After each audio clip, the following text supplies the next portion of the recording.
This is being recorded, and I do want you to know this is an issue that's very, very serious to me, but I want to make sure that we are solution focused so that we can get there. So with some of the guests on the phone, I know we have Chairwoman here. So Chairwoman, I don't know if you want to share just a few words with those that are on the call. We have quite the audience with us. Let's see. We need to pull her. So let's unpin them. Sorry, guys, give me a moment. This is a participants.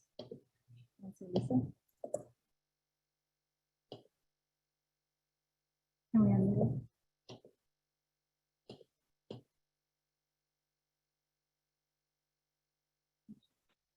Oh, there we go. Thank you, Commissioner, for the opportunity to be here this evening. I want to thank you for your leadership in convening this forum in response to the volume of communication that the county has received and your office has received during this challenging event. I am grateful for the staff that we have here to be available to answer questions, and for all of our residents who are here to share with us directly their concerns. We're here to listen. We certainly are here to respond and do what we can within our capability and with our partners that you've convened here on this call. And so, again, I appreciate you putting this forum together, and look forward to us having a productive session today. Thank you. Thank you.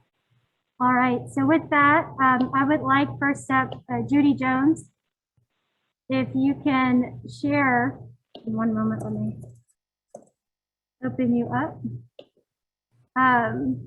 Just share a little bit about what transpired with this flood and what kind of response has come of it. All right, we're still gathering some data, but from what we have so far, this is in excess of a 500-year storm event in some areas in East Cobb, and still identifying exactly what that area is, and then excess of a 100-year storm event in other areas in East Cobb. With the water systems done so far, we've received some complaints, contacts from citizens, and we are going out and assessing our stormwater infrastructure. So we are responsible for pipes that have been dedicated to the county and accepted by the county in drainage easements. So we're still in the process of going through some of those. So far, we've had about 142 contacts that we're still getting through some of those. Okay, thank you for that. And I know that we're currently doing the assessment on, I know you mentioned the 100-year and the 500-year, and that assessment is going on right now for yes. Public. Okay, thank you. Cassie. Yes, ma'am. Thank you as well for being here. And I did want to say happy birthday to you, Judy. Thank you.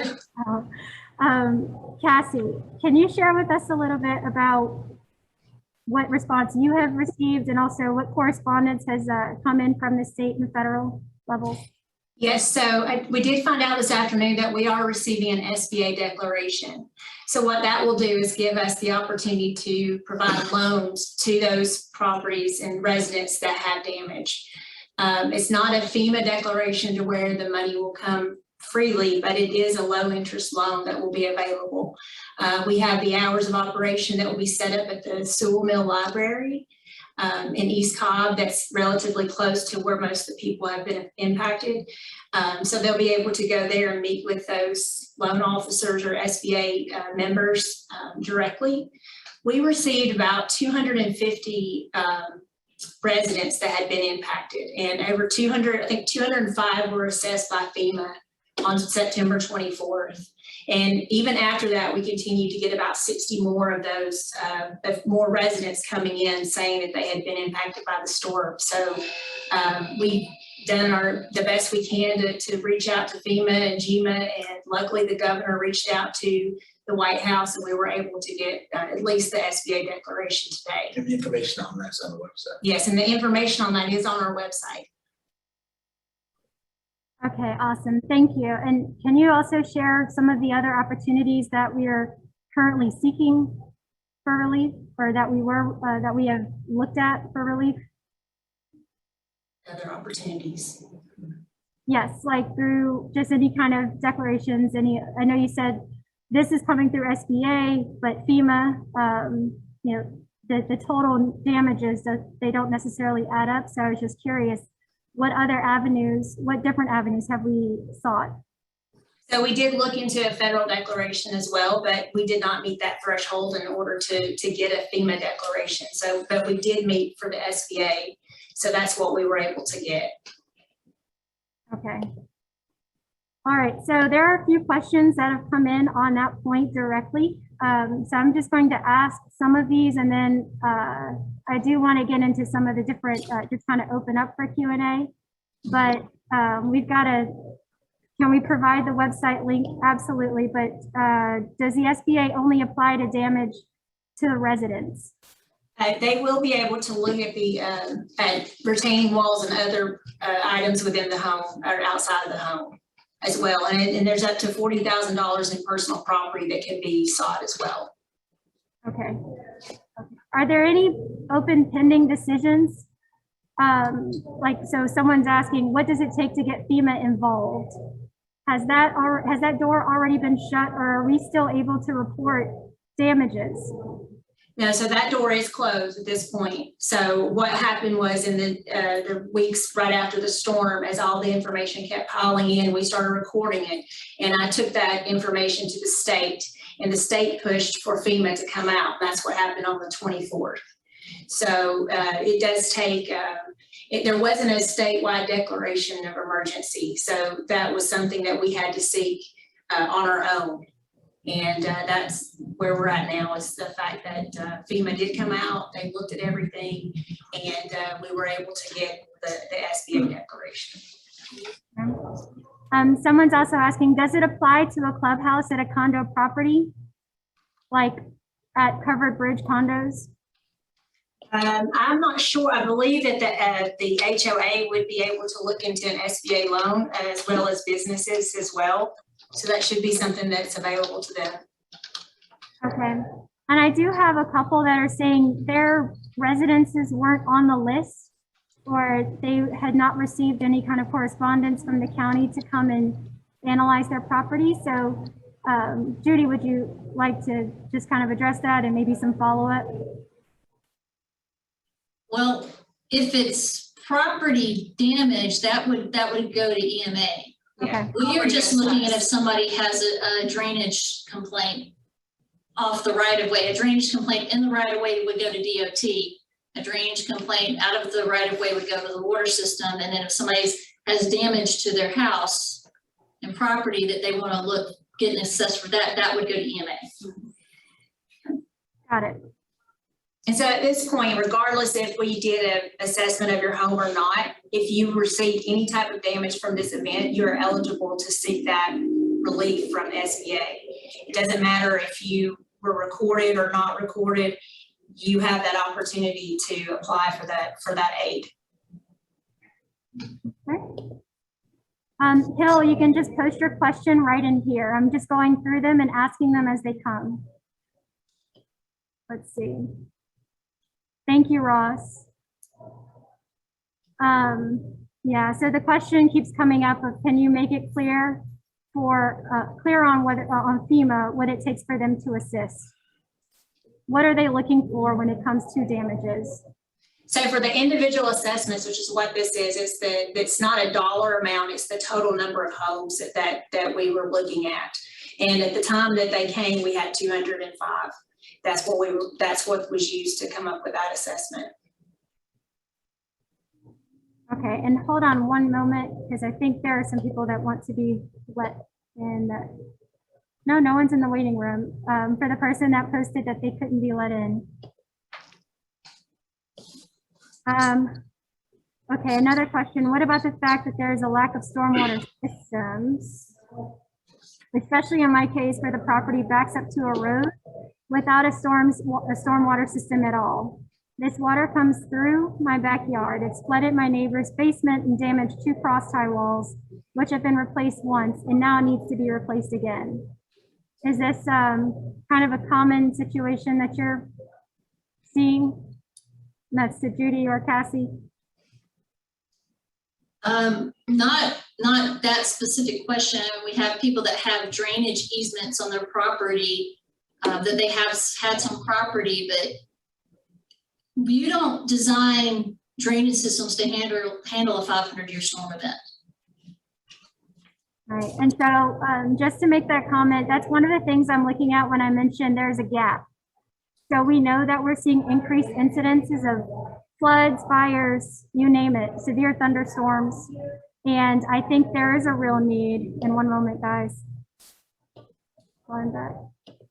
I'm just gonna press it. There is a real need to fill in that gap. There are some potential opportunities that we're looking at. And I believe we have, I think I saw State Senator Kirkpatrick join us. One moment.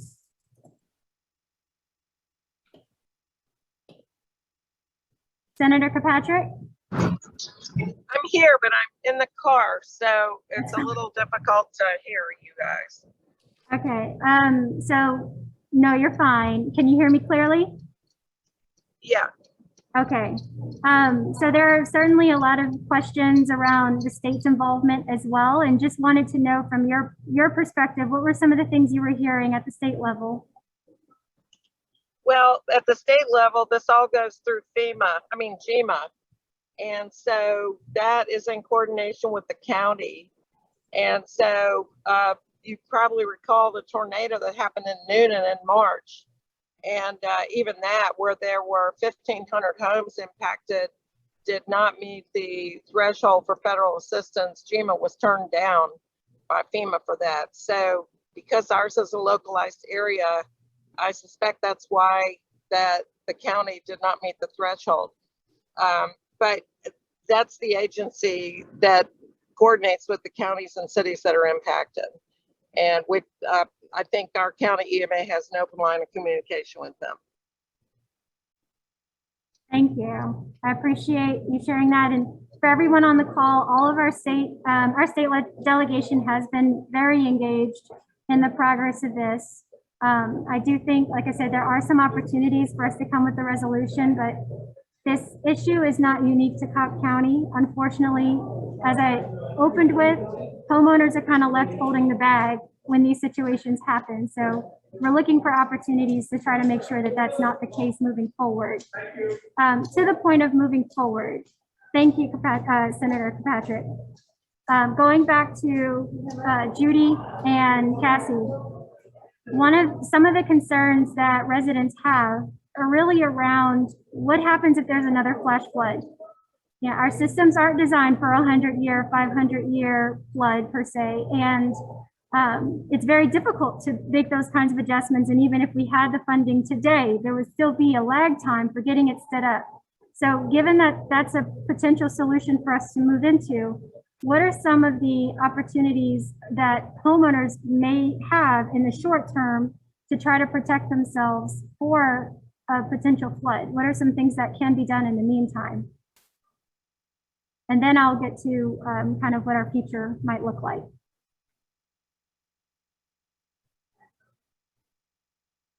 Judy?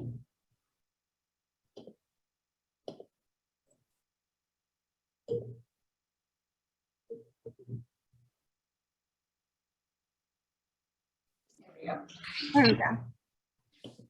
So I guess that's a difficult question, but one thing is that property owners can look into flood insurance. And I think there's been some misinformation out there from some of the insurance providers, but anybody in Cobb County can qualify for flood insurance even if they're not in a floodplain. Okay. And then are there any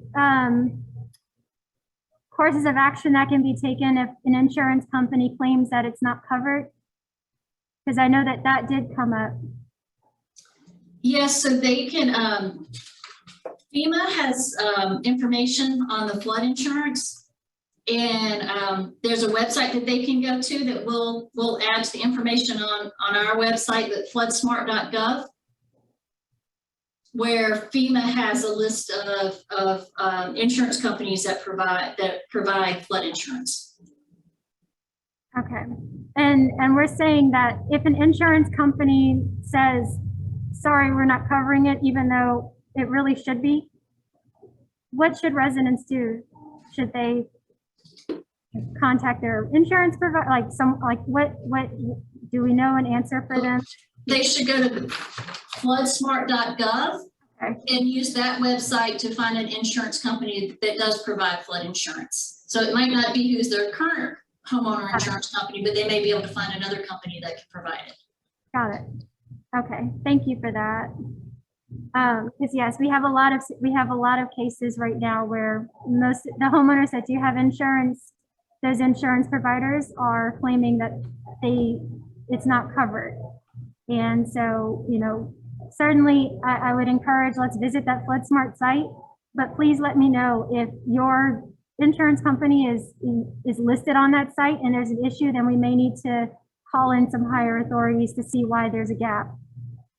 And they're taking their time, yes. So let's just keep me posted on how that conversation is going if you do have insurance. For those that don't have insurance, because I did hear that people were told they couldn't get insurance, as Judy shared, you absolutely can. And you should be able to get it, even if damage is covered. We don't want to go through this again. Yeah, so to these points, given the future, what are some of the things that we are considering in terms of our stormwater system? Have there ever been any, are we aware of any models? Are we aware of any opportunities in preparing for these kinds of disasters? Are there other communities that may have done something? Or is this just kind of when these types of floods happen, these are the issues and we're going to have to figure out how to help homeowners when they happen? Is there something that can be done to try to prevent these types of disasters? I'm not aware of anybody that does anything like that. Okay. No, I appreciate that. And, you know, to the community, like I said, it's an ongoing conversation to try to find those opportunities. So here's another example where people have indicated that they feel like something is due to water. So what, in the situation that they feel that it is due to water, that the issue that they're having is due to our department, what should residents do? Judy? Can you repeat that? The issue is due to other than water? If they feel as though the issue is because of something that the county has put together or has not done, what should residents do in that situation? So, I mean, if they think there's a drainage issue on their property, they can contact the Water System Stormwater Management Division, and we can go out there and assess it, and we'll see if it's something that's the county's responsibility or the property owner's responsibility. There's that's me.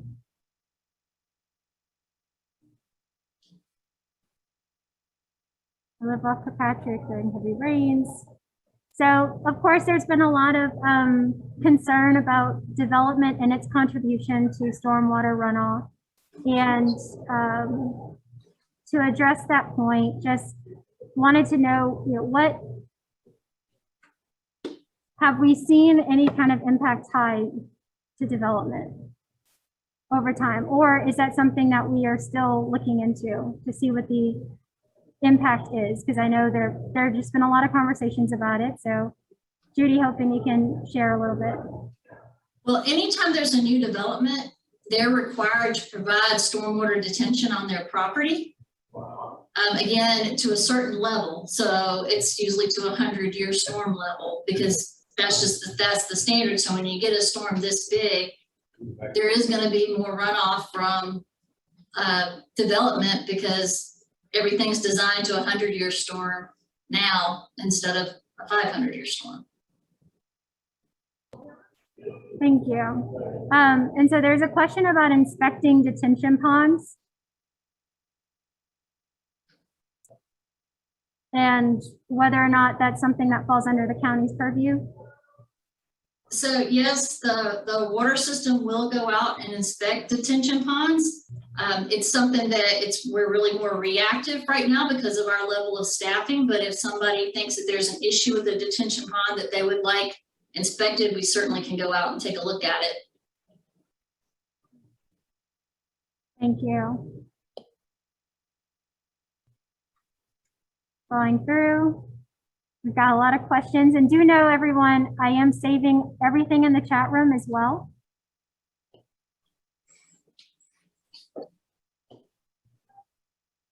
Because this is an active discovery and challenge that we're trying to solve. Need to devote more SPLOST money to rebuild. Are stormwater drains the county's responsibility to maintain? Judy, do you want to address that one? Well, so the water system does not get any SPLOST money. DOT gets SPLOST money. So Dallas is here with DOT. DOT gets SPLOST money to help with some drainage repairs, but it's a limited amount. And I believe in SPLOST, you have to allocate that money up front. So once you allocate what those projects are, you're set to that amount. Alice, you're welcome to add to that. Yes, so in the 2022 SPLOST, we're allocated $1.5 million per year for drainage infrastructure repairs. Right now, we are at an excess of over 30 projects that well exceed the $10 million that's allocated for the 22 SPLOST. We are actively working on, I think, 17 projects right now, and we got 7 emergency repairs just from this September storm. That was $1.8 million worth of repairs just to the drainage infrastructures at 7 locations. Thank you. Thank you. To the person that posted about SPLOST, they mentioned, look at Netherlands where they're building for 10,000 year floods. Do we have those types of do we have anything in our infrastructure that's looking beyond 100-year floods or in our development? Or is that something that's ever, okay. 100 years, this is the design standard. Thank you. All right, continuing on.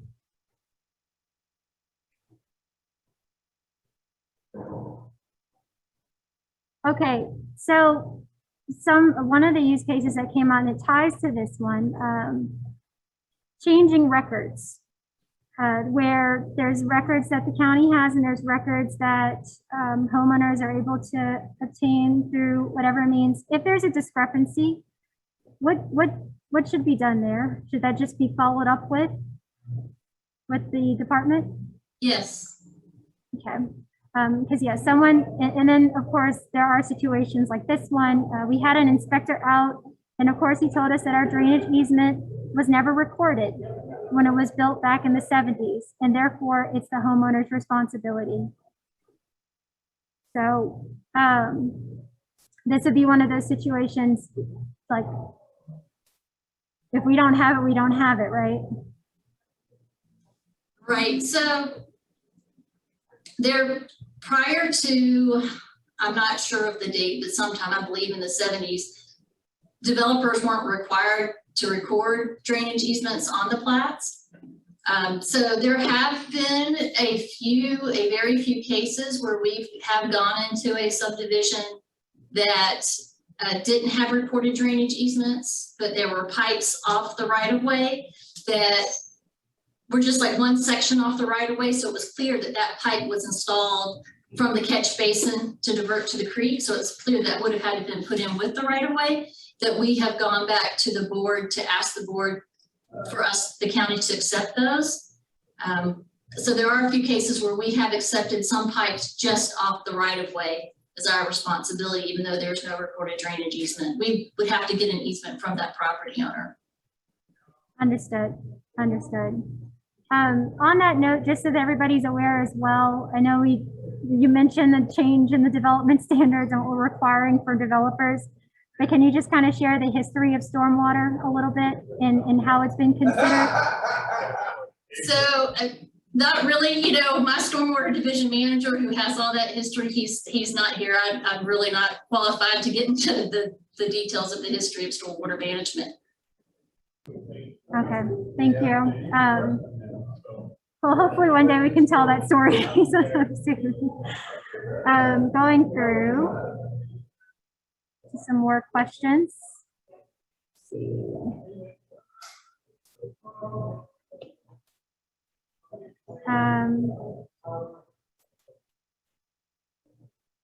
Yes, and so a lot of people are dealing with sinkhole issues, and maybe you can just kind of share a little bit there, that it's really just the time and the availability seems when it comes to sinkhole repairs, because there is concern that if the sinkholes are this far behind, how far behind are our stormwater pipes? Right. So yeah, unfortunately with the staffing that we have and the availability of contractors right now, we're really behind on a lot of projects and we're trying to get caught up the best we can, but it's a resource issue on our end and a resource issue on our contractors' end. Okay.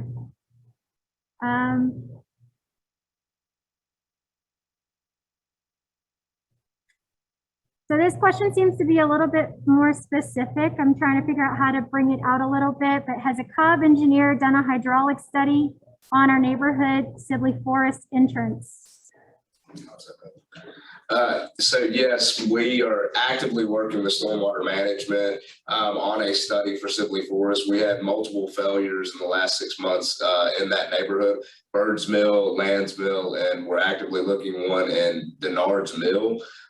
We are in conversations with a few of the individuals that live in that neighborhood at this time. And as soon as we get the studies back, we are in hopes of setting up a on-site meeting. And I can give my information at the end of the meeting to set up an on-site meeting after we get all the information back. Fantastic, and thank you. Thank you for leading that. And please let me know, keep me posted on the progress as well. You can. You're gonna get hammered though. It's normal. So Judy, I think this is a question just in general. So we have some that aren't necessarily familiar with the 100-year storm, 500-year storm language. Can you just expound on what that means? So I don't really know the technical, how it's written, but, and I may be off on that, but my understanding is that it's the amount of rainfall that we would normally expect, you know, to receive every 100 years or every 500 years. I think somebody else weighed in on that answer, and yeah, I don't know if it was an accurate answer or not. It just went by really quick.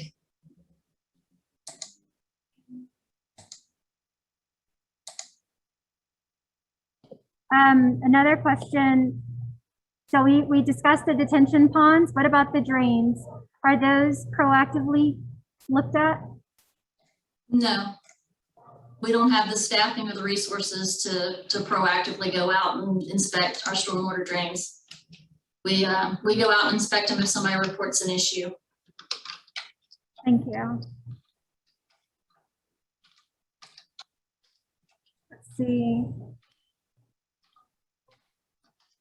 So there's, of course, quite a bit of interest in having a stormwater, let's see, hold on, let me read this first. The city of Cartersville converted stormwater to a utility in 2007.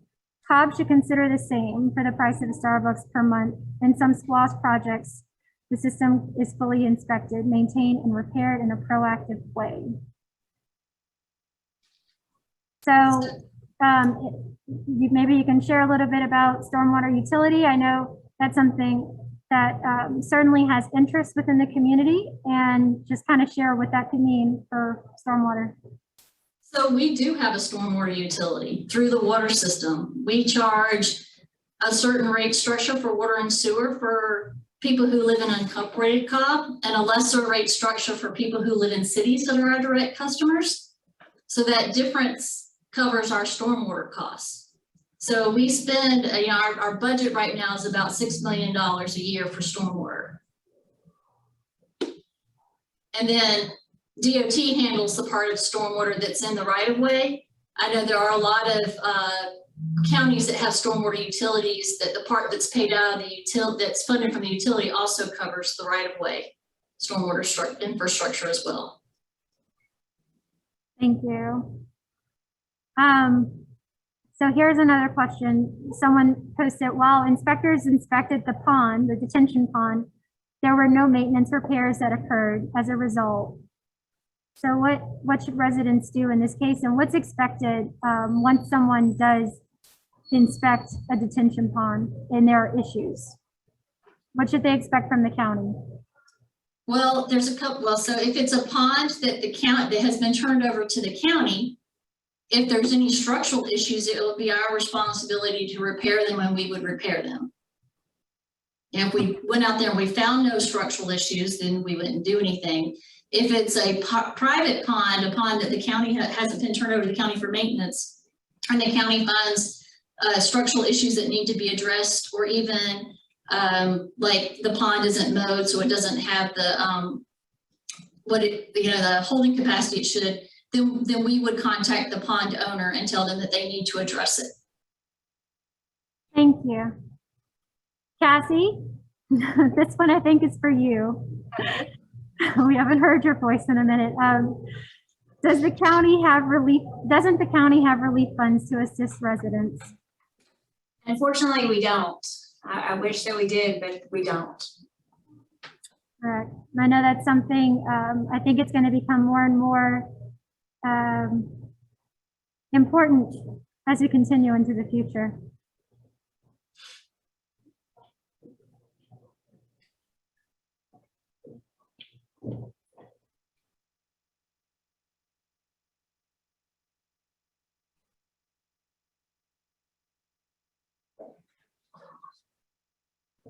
Let's see. And yes, Madeline, you can. There are just a lot of comments to go through. She was asking if we could give feedback for the questions. Where is the list of emergency repairs? Dallas, I think this is something you referenced. Yes, ma'am. I can give my information, but we don't actually have a list that's public, and maybe that's something that we can put on the website to provide to the citizens. That way, if they have an issue that isn't listed on the active repair list, then they can send us information on it. That way, we can come out and inspect and add it as needed. Okay, thank you. Someone else asked, can we get a list of the county participants? Absolutely. You can see our staff who is on the call. Another question, stormwater management should be able to get SPLOST money. Who says they can't? Perhaps there's some clarity that we can provide here. That's just the way the county has it set up, is that the water system is funds all of our work through water and sewer revenue. Okay, thank you. Judy, to your question about the SBA loans, when will the SBA reps be at Sewell Mill? I mean, sorry, not Judy, Cassie. We'll be there Saturday from 10 to 2. That's when it'll start. And then Monday through Friday from 9 to 6. And those hours are listed on the website. Yes, absolutely. Thank you. Yeah, so certainly some concerns about the 100-year design standard. And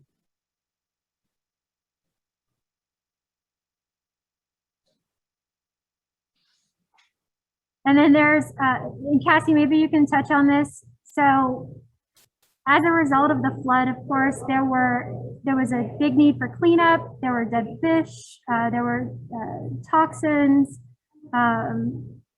So there are health consequences that are tied to this flood as well. Perhaps that's something that you've heard.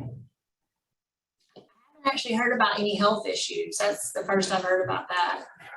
Okay. All right. So for everyone on the call, when we post the survey link, let's just make sure that you include that in your experience if there is something related to health as well. Include as much as you can, honestly, because I am using that information in order to help bridge this gap. Because as we've identified and noted many times, there is certainly a gap. 10 to 12 homes. Okay, so someone in our chat is looking for someone to come and inspect the detention pond there. So this is Bill William Hogan. Hi there. Be sure to if you send an email to my office, we'll make sure, or if you send it directly to water, they'll send someone out.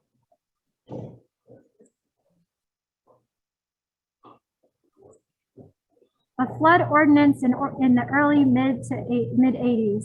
Okay, so Judy, are you familiar with the a flood control ordinance that was passed? I am not. Okay. Streams, creeks that convey stormwater and commercial properties are shared community benefits. So yeah, I think there's been a lot of, the biggest frustration is that people feel as though their stormwater systems are shared community assets. And so that's really, I think, what we're trying to figure out how to address that gap for everyone. And I think everyone would agree that it is a shared asset. We are all benefiting.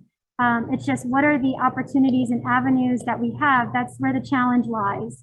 And so that is what we're trying to navigate and get to a solution for.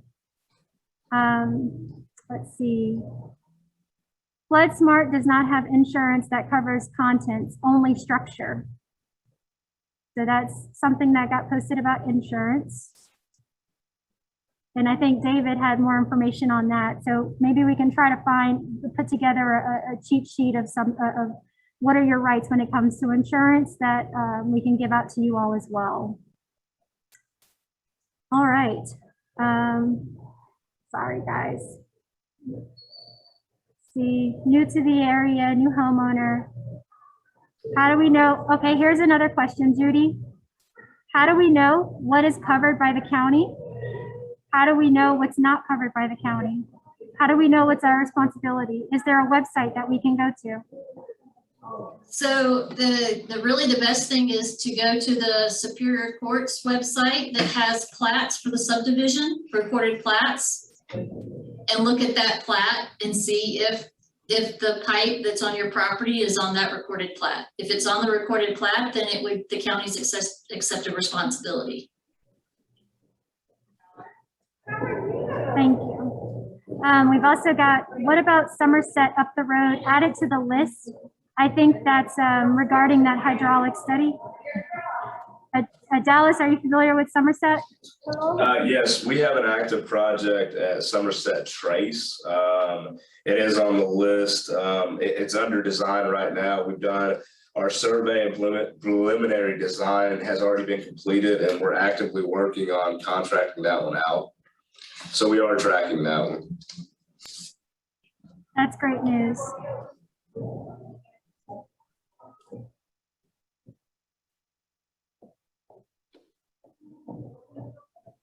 Okay. This Flood Smart does cover content up to 100,000 depending on coverage chosen. So to whoever's comment that was in there. Somerset also. Okay. Here's a question, Judy and Dallas. Has county inspected all waterways to ensure that debris that was left from the storm has been cleared? No, open channels are the responsibility of the property owner to maintain. Okay.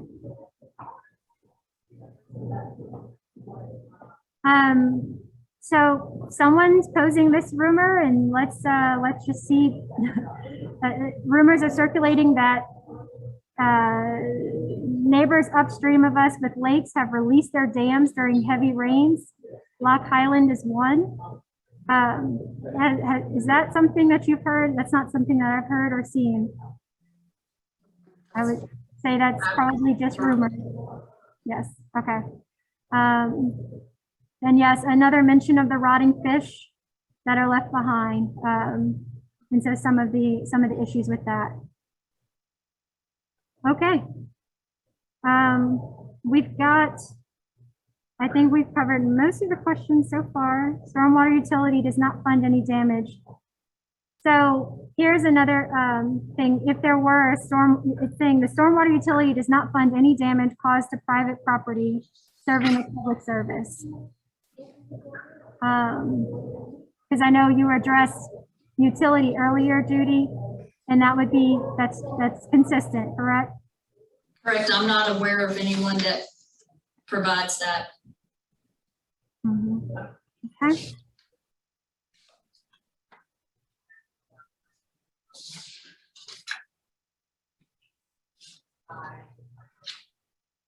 If the budget is 6 million, what are the budget needs? I think there's definitely curiosity in terms of what does that, for the gaps that you've articulated, Judy, what does that price tag look like as well? Yep, we're working on developing our budget request for 23 and 24. And also looking at if the county commissioners wanted to expand stormwater services, what those costs would be. Okay. Thank you. Madeline, you're saying there are structural issues with the pond owned by the county that the county has not addressed. They say they do not have the resources. Can you just make sure that we know which pond you're referencing? Perhaps you can email us or you can post it in the comment section here. It may be that we plan to get to it at some point, but I can check on that if we get to it. It's kind of like the sinkholes. Right now, sinkholes are higher priority. Yes. Yeah, and so we have a lot of comments here coming back to the court issue. A lot of homeowners who will be in financial ruin and potentially lose their house over this. How can we help them? And for everyone on the call, that's exactly what we're trying to work on. I think I saw Barry Loudermilk's, Congressman Loudermilk's office hop in as well. Chase is listening in, and I did not see if Andrew was on here, but we are certainly working with federal partners and some of the agencies as well. I think that, like I said, there are some opportunities because this issue is not unique to Cobb County. This is something that's happening with homeowners whenever there are these types of disasters. And so I am looking for your partnership in walking through this. And of course, a very diligent staff, as you see, they're staying up with us to answer questions. They want to be helpful and mindful of the issues that we're feeling in our community. And so my ask is to make sure that we're keeping an open line of communication and that I do have your partnership as we continue to look for some solutions in this. I don't think all hope is lost, but in the meantime, we are looking for those opportunities to try to deal with some of the issues. As Cassie mentioned, the SBA loans are available. That is not a solution. I understand that, but it is one of the options that has now become available to us. And the question came up, what should the budget for stormwater be to maintain it, to manage it? If the private pond is not maintained after you notify them, what do you do? So in this situation, Judy, you mentioned, we talked about inspecting the ponds. If there is an issue, is this something that can go through code enforcement for them to try to rectify those issues? What should residents expect? So yeah, if we we'll give somebody, we'll contact them and notify them that they need to address the pond. If they don't, then we'll send them a formal notice of violation and usually give them 30 days to make a repair. And then if they don't do that, then we go through code enforcement and we issue a citation, which means that they're given a court date to show up in court to explain why they haven't addressed their code violation. Thank you. And just to this point, are there any funds or grants for mitigation if we want to make improvements to our home to prevent major flooding? Is anyone aware of any? I'm not aware of any for individual homeowners at this point, but the county and our cities are working on some mitigation projects, and there are grants available in our hazard mitigation plan. We do lay out about 26 projects, and 2 additional were just added in the city of Acworth and the city of Marietta. So those opportunities are out there occasionally for us to seek. And even if we identify the projects that we do for mitigation, we have to wait for those funding opportunities to present themselves. So that's kind of how we identify the projects ahead of time, and then we seek the funding as it comes available. Right. Thank you. Okay, so there are still quite a few questions, and we are nearing the 6:30 time. So what I would like to do, as I promised, is I'll be making a copy of this chat, and we'll still be following up with some of these questions that are in here. But if you do want to speak with me, one-on-one or what have you, my calendar is open, and we can, I'm happy to sit down and just hear your experience. And like I said, we've also put together a survey that I would love for you all to complete as I'm working on some solutions across all of our different areas. This is important to me. It's been important to me since the beginning of the year. We've held 2 stormwater community chats to discuss these issues. And this just is another reason why it's important. So I will certainly be having a follow-up on these topics. I really do appreciate staff for being here and answering the different questions that were posed. Ross, we didn't get to hear your voice so much, but you're doing an amazing job as well. And I just really appreciate everyone for being on the call. Just know that I'm with you. I know what it's like to go. I know how disruptive floods can be. And there is hope on the other side. Just know we're all in this together. And we'll continue to address any concerns, but I did want to make sure that information was readily available. That being said, I'm going to be sharing the link now. I'm sharing the link now with everyone to the survey. And it also, at the very end of it, includes a link to Cassie's survey to make sure that whatever reporting for damage is done to livable areas, we want to make sure that that's covered as well. But this link is really just to get your full experience of what's going on. I know there are several homeowners that are looking at foreclosure in some situations. I want you to please share with me what you're experiencing so that we can identify some opportunities and continue working together in partnership with our state and our federal friends to come up with some solutions. That being said, thank you to everyone for joining us this evening. This is not the end of the conversation. This is just the beginning. And have a great evening, please. Safe evening, and get in contact with me if there's anything that you want to speak about or anything that's on your heart. Have a good night.